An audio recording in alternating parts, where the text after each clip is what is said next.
Namaste. Welcome to this session. We have just embarked upon the most fascinating topic in Yoga Sutras, the topic of Ishvara. Now, where does it come in Yoga Sutras? It comes in Yoga Sutras for the first time here. However, it doesn't come just once. It is to be noticed as to why it comes more than once. So, this is the first time that it gets mentioned and defined, described. Then it once again comes up in the beginning of second chapter, Kriya Yoga. Tapasvadhyayeshwara pradhanani Kriya Yoga. So Ishwar Pradhan comes once again, but that is not again sufficient to satisfaction of Patanjali himself, and therefore it comes once again in the second chapter, in the later part of it, which is called Ashtanga Yoga. Yama niyama asana pranayama pratyahara dharana dhyana samadhiyo ashtavangani. Therein niyamas is one of the limbs. Shaucha santosha tapasvadhyaya ishvara pranadhanani niyamaha. Again he is not satisfied. It comes once again. And that is very significant here in the text of Patanjali. Samadhi siddhi ishvara pranidhanat. And see, first time it has come to mention the same. Asampragnata samadhi is attained by ishvara pranidhan, according to the purport here. And then, if yoga is looking for samadhi, so finally, in the fourth time, it comes to mention the same. Samadhi siddhi ishvara pranidhanat. So, there are these four places where Ishvara Pranidhana gets mentioned. What is this Ishvara? So since this is the first time it has got mentioned, it becomes imperative that it should be defined. It should be described. And therefore Patanjali embarks upon defining Yoga Sutra, Ishvara in Yoga Sutra. But then it cannot be done in one sutra. Therefore, he attaches another sutra. Yet not sufficient, he attaches another sutra. Yet not sufficient, he attaches another sutra. So there are body of sutras which come now in the topic of Ishvara. It commences with Ishvara Pranidhana Dva, that Asampragnat Samadhi is attained in quickest time, and that too not with cumbersome paraphernalia of sadhana, but something very relishable, very soothing. So there will be a soothing way of attaining yoga. Now, therefore it doesn't become an option.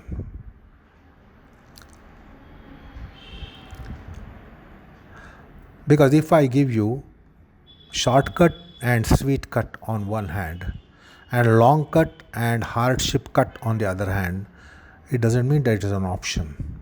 Because nobody opts for long cut and hardship cut.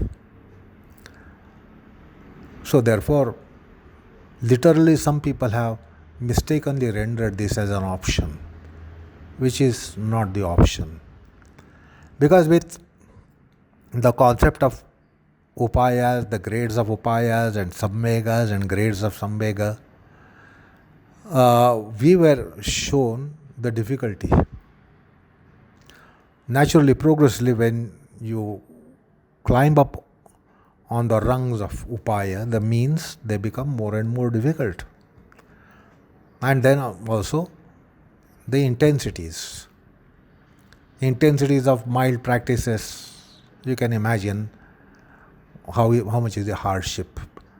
But intensities of middle grade practices, definitely more intensities are there. Then in Adhimatra Upaya, naturally the intensities will become further more difficult.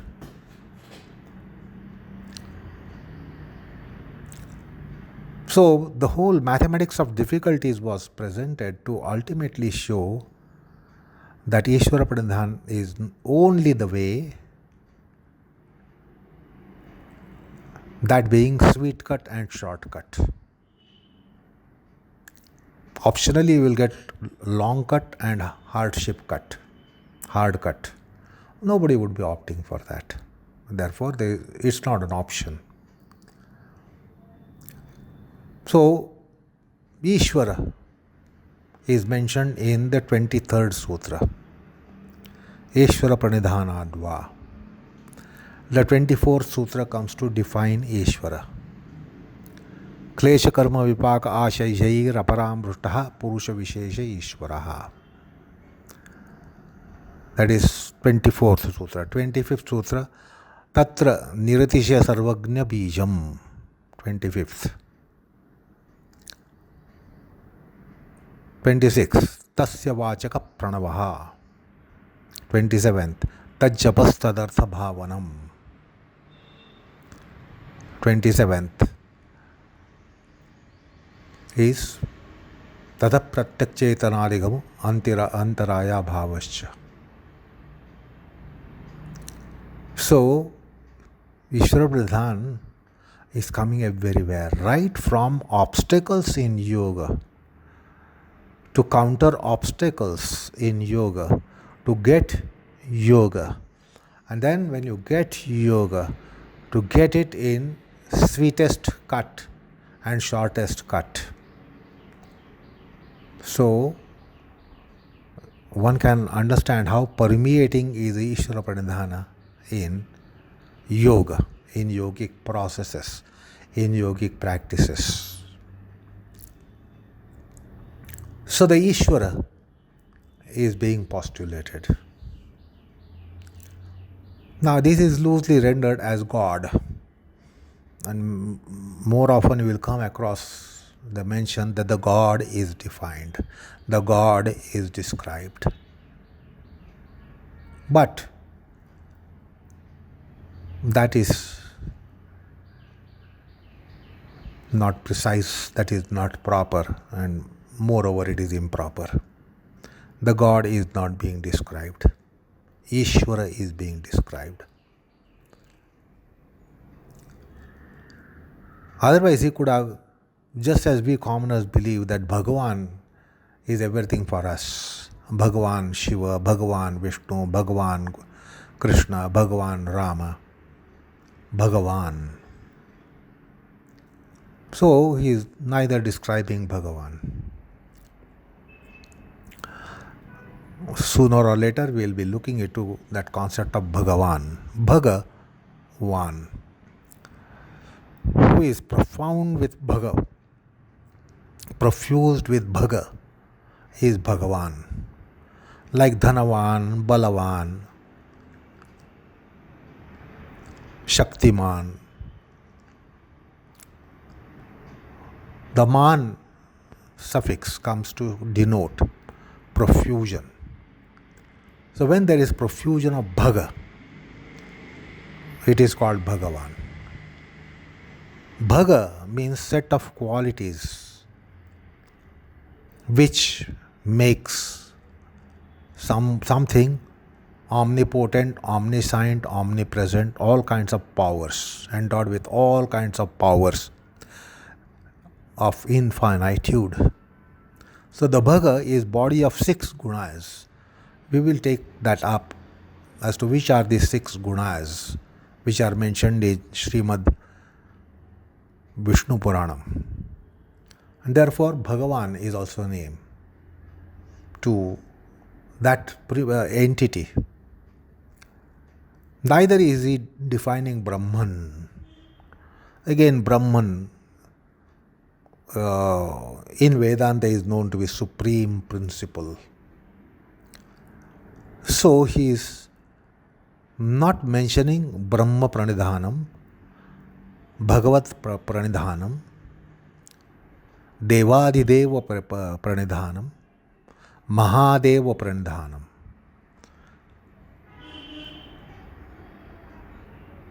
He is mentioning Ishvara Pranidhana. Ishvara is very, very significant word, very significant concept, idea, notion and reality. So it is to be noted that Patanjali is not bringing God, because the God would be Bhagwan, or God would be Devadi Deva, or the God would be Brahman or Parabrahman. So there is a specific purpose in opting for this term here, Ishvara. Again, let me make it clear that commonly it is understood that Ishvara is name of Mahesha, Maheshwara, Shiva, Shankara. Because all the shrines of Shankara have this kind of suffix, Ishvara. So this gets attached as suffix to various qualities and names of Bhagwan Shiva. And that's why Shiva temples, Shivalayas, we find that the name is given Ishvara. Maheshwara, Kaleshwara. So Ishvara temple means Shiva temple. This is quite a familiar concept to Hindu mind. But what is getting mentioned is not Shiva.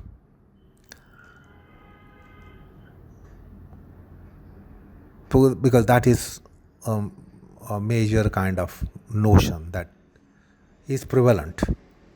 Ishvara means Shiva. No, Ishvara is an entity which we will have to know what it is. So Patanjali is opting for the term Ishvara. It is not that it's a Shaiva treatise. It is very much treatise, if I have to put it bluntly, Vaishnava treatise. Ishvara is the term that even Bhagwan Shri Krishna uses in Bhagavad Gita. Now that is not Shiva Parak.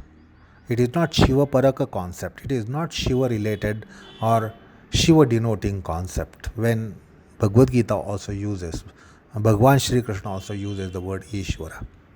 Ishvara sarva bhutanam hruddeshe arjuna tishtati Brahmayan sarva bhutani yantra rudhani mayaya Tameva sharanam gaccha sarva bhavena bharata tat prasadat parashanti sthanam prapsasi shashvata.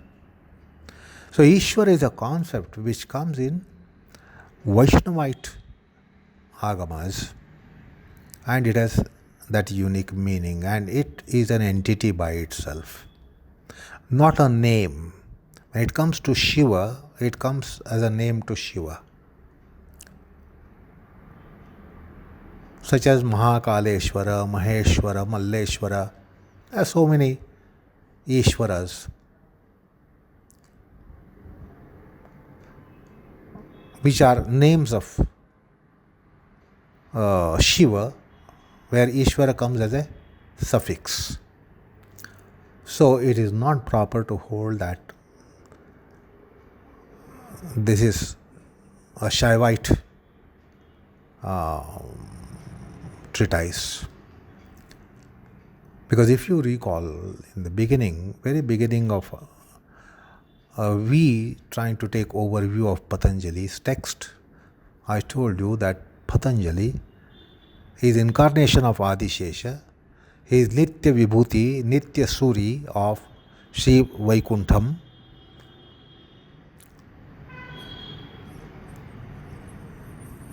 He as Adishesha provides the bed for Sriman Narayana.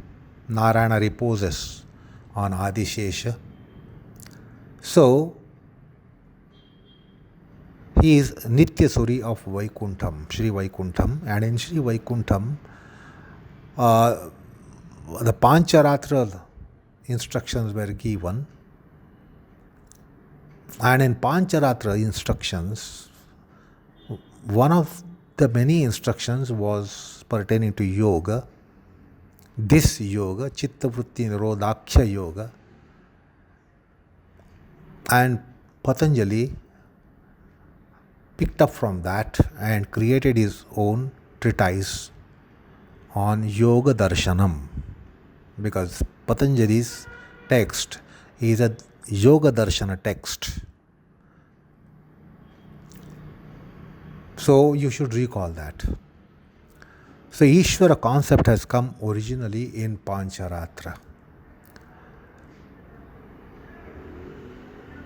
Bhagavad Gita has also lots of influence of Pancharatra precepts, because he himself gave these instructions in Sri Vaikuntham as Paravasudeva.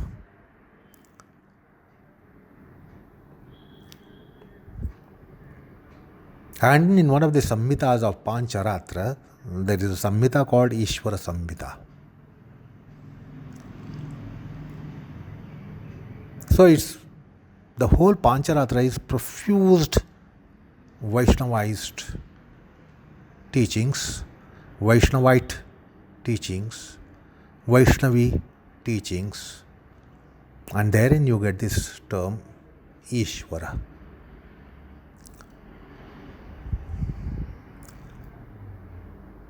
So this is not the God, because God, to be precise and to be very objective, is a biblical term.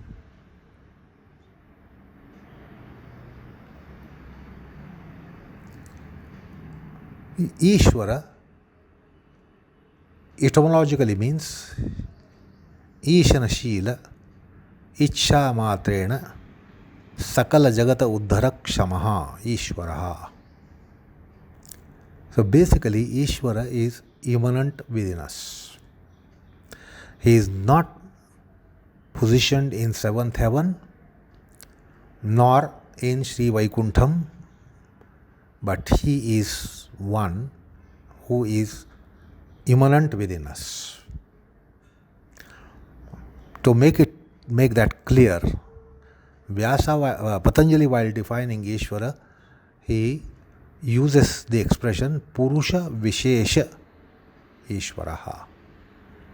Purusha Vishesha. Purusha is something which is immanent within us, the Atma Tattva. And then he is Purusha Vishesha, that means he is Antaryami. He is within the Purusha. He is embodied in Atma Tattva. The Purusha Tattva itself is an embodiment, where the embodied is Ishvara. And therefore Ishvara is very much immanent within us. He is not on a throne in seventh heaven. He is within us. And therefore he is able to uplift us by mere wish of his wish. Ishana Shila Ichha Matrena Sakala Jagata Uddhara Kshama. Sakala Jagat. You and me and everyone. Because he is immanent in you and me and everyone. That is the concept of Ishvara.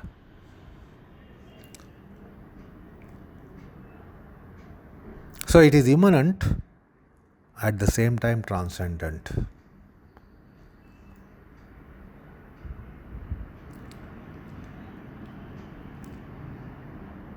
Now, in yoga, we are looking for spiritual samam bonam, which is of the nature of kaivalyam, liberation, escape from all limitations and bondages of any kind and every kind.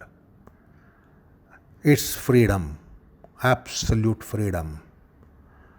Yoga ultimately gives you absolute freedom. And he is the one who gives absolute freedom. And by being within us, he is only the one who is capable of giving us absolute freedom. That is why the word Ishvara has been used, which has been borrowed from Pancharatra Agama. Otherwise, the sutra could have been describing not Ishvara but Brahma or Parabrahma or Deva Adideva, the god of gods, or Mahadeva, great God, or Bhagavan, omnipotent, omniscient, omnipresent entity.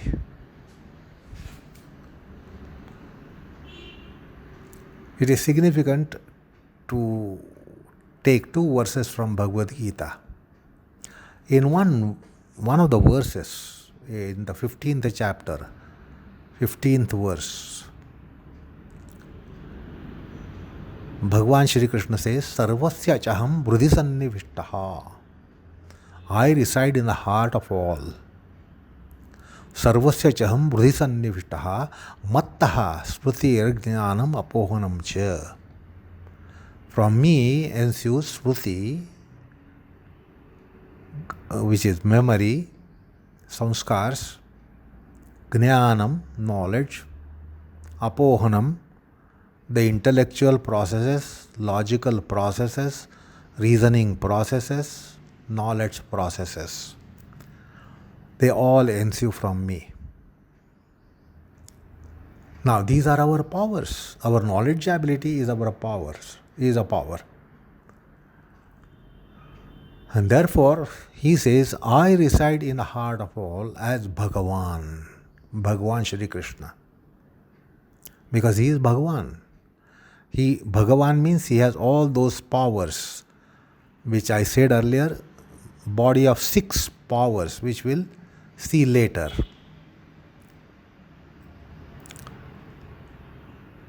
And all this, the Smriti, Jnana, Apohanam are our powers.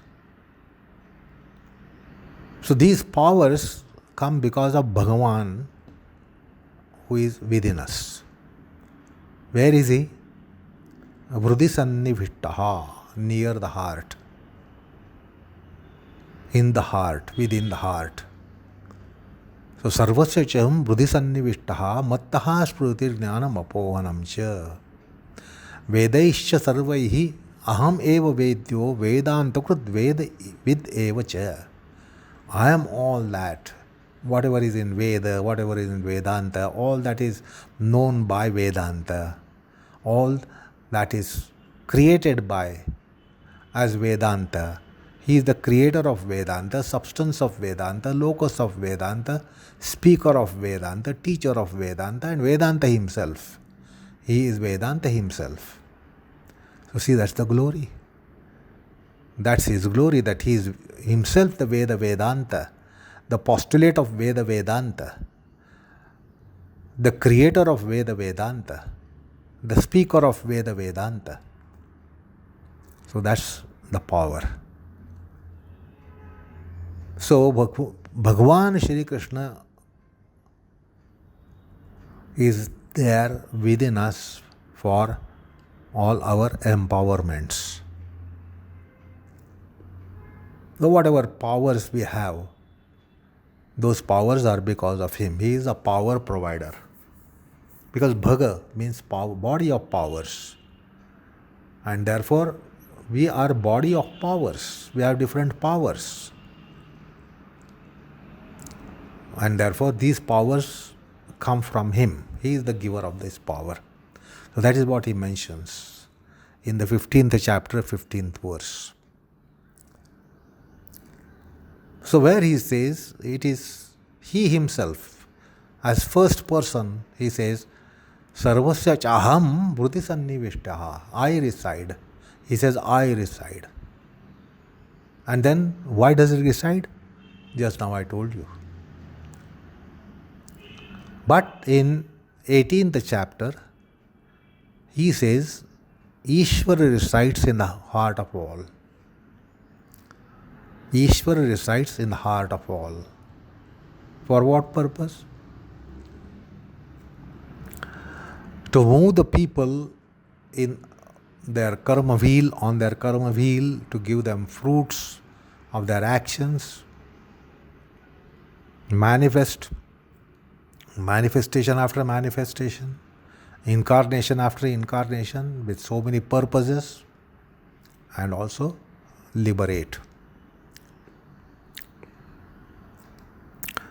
So Brahmayan Sarva Bhutani Yantra Rudhani Maya. He moves all of us on the wheel of karma, as if we are mounted on a machine. The machine is moving, we are moving. But again, what is another rule? Tameva Sharanam Gaccha. Tam eva. You have to only surrender unto him. Sarva Bhavena Bharata. Completely, profoundly, with all bhavanas, you have to surrender unto him. Tat prasadat. Then from the prasad that you would get from him, the grace, by his grace, the grace that would be flowing from him, will give you parashanti, supreme bliss. Sthanam prapsisi shashvata, and eternal place, whereby you don't have to move from place to place in your incarnations. So you will be given a permanent place, which is the abode of liberated ones. The liberation home, liberation house. So that is provided by him. We will go to the abode of liberation, whereby we will not have any kind of shackles, any kind of limitations, any kind of bondage, any kind of gravities, which will be pulling us and pushing us. So there he uses the third person. It is not that Krishna is different than being an Ishvara. But when he is in our buddhi, he will be giving us our buddhi pratishtha, buddhyaishwarya. So when he says, I reside in the heart of all, in the 15th chapter, it is for our glories, because he is the glorious most. He is the locus of all glories. He is the sprout hole of all glories, and from his glories we get some glories. But when he is as Antaryami, he becomes Ishvara. He is internal ruler to move us either in the field of Maya or give deliverance to us from the field of Maya, and then reach the emancipation. So same Bhagavan Krishna is Ishvara. He is our Antaryami. Same Bhagavan Krishna, he is the one who makes our intelligence shine, our buddhi become effulgent and endowments of all kinds of glories. So then he is Bhagavan.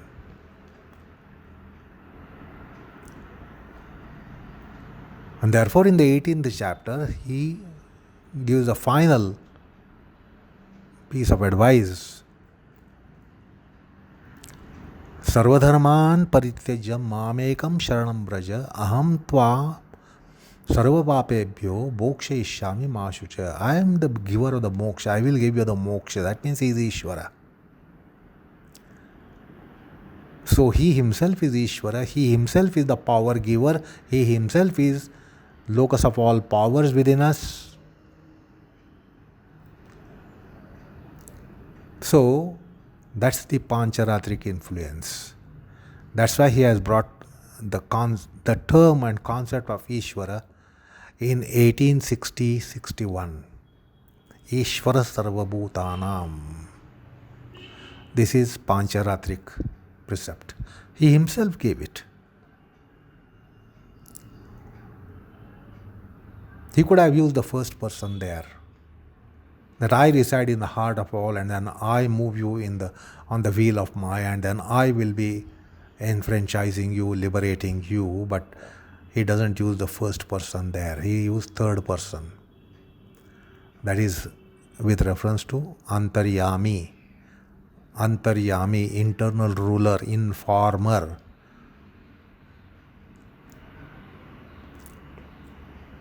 Anyway, that's the Pancharatric concept. Ishvara. And therefore Patanjali has opted for Purusha Vishesha Ishvaraha, not Purusha Vishesha Purushottama, or Purusha Vishesha Bhagavan, or Purusha Vishesha Mahadeva, or Purusha Vishesha Devadideva, or Purusha Vishesha Parabrahma, but Purusha Vishesha Ishvara. So little Vedantic insight has to be had to understand Brahma, Parabrahma, Mahadeva, Devadideva, Bhagavan and Ishvara. But he has opted for Ishvara, which is quite significant. Because the sutra could have been, rather than Ishvara Pranidhanam, Brahma Pranidhanam, Paramatma Pranidhanam, Bhagavad Pranidhanam, could have been there. But there is definitely a purpose. He has not just chosen one of the words. He has embarked upon the most suitable term, the only, the exclusive one, which is Ishvara Pranidhanam. Otherwise we have concept of Bhagavad Bhakti. So it could have been Bhagavad Pranidhanam.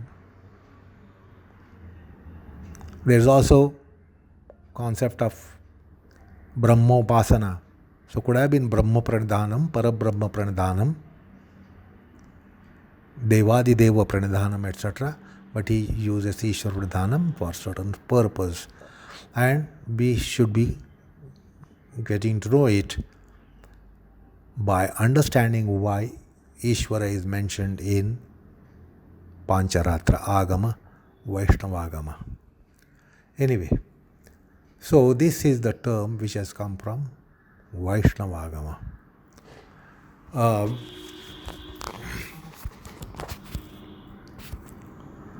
So he is defining the Ishvara. He is not defining Brahma. He is not defining Parabrahma.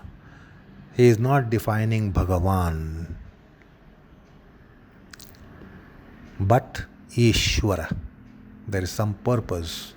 When Patanjali uses the word, any word, we should know that there is definitely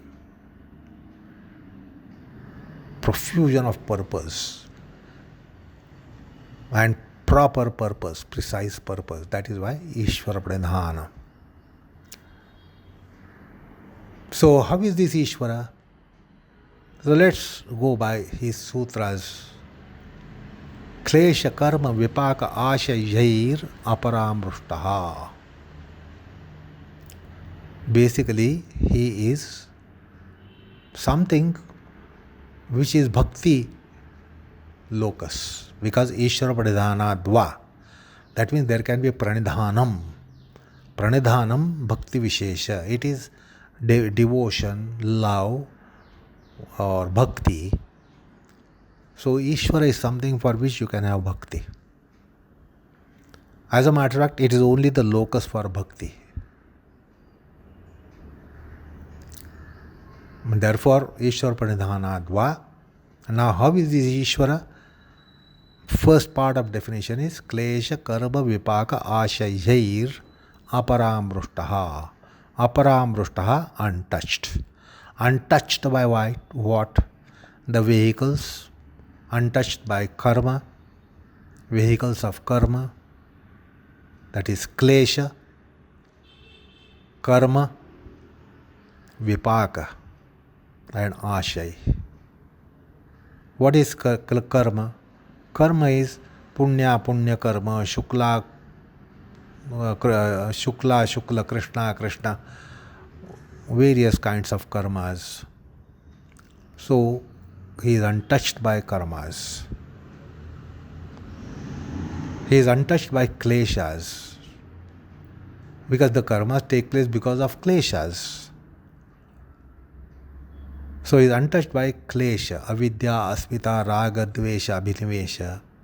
He is untouched by kama, krodha, lobha, moha, mada, matsarya, adi klesha vrittis. He has no kleshas at all. Precisely, avidyadi 5 kleshas, untouched by those kleshas, and therefore untouched by karma.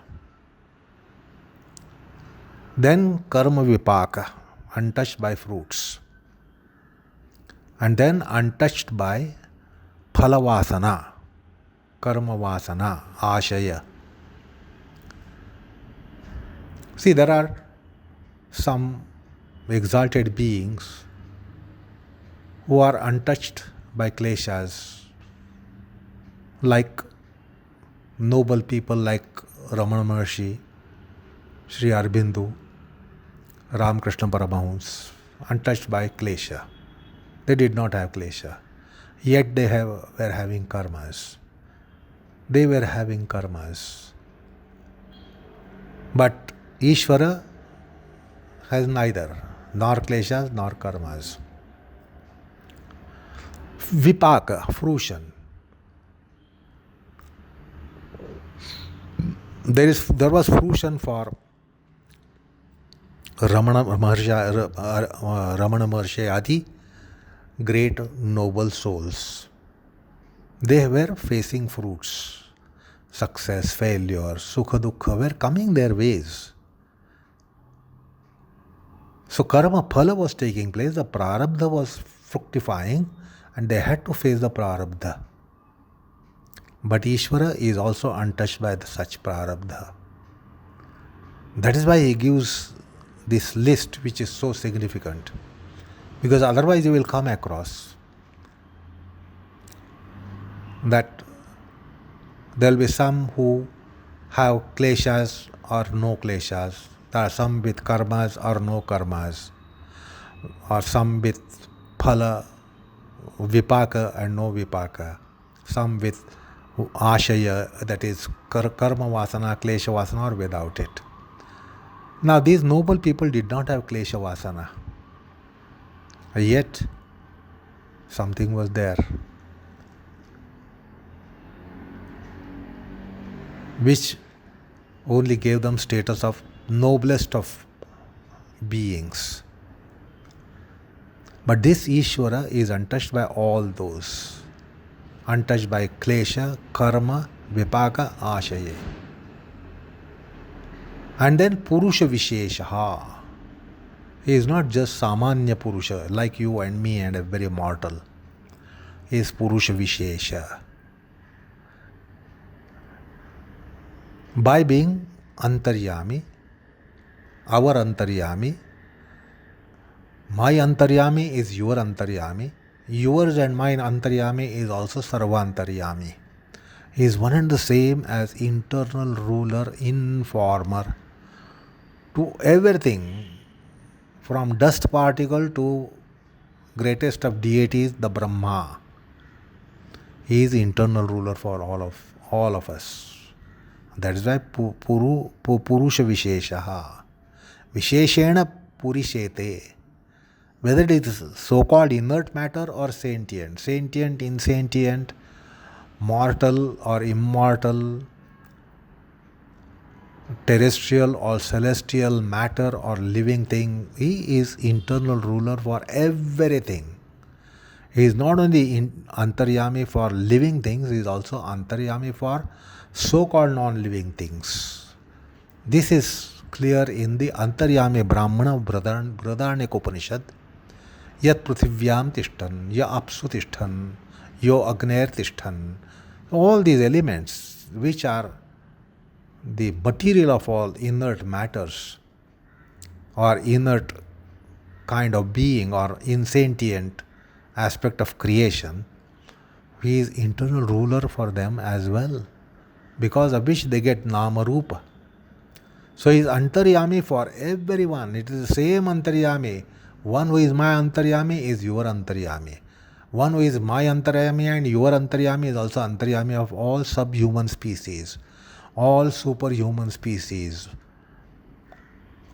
He is also Antaryami to all non-beings. That is why he is specific, special kind of internal indweller. Special indweller because he indwells everything in this. No particle is left where he is not indweller. That's why he is Purusha Vishesha. And then he is Ishvara. So that's the definition that has come in the first sutra.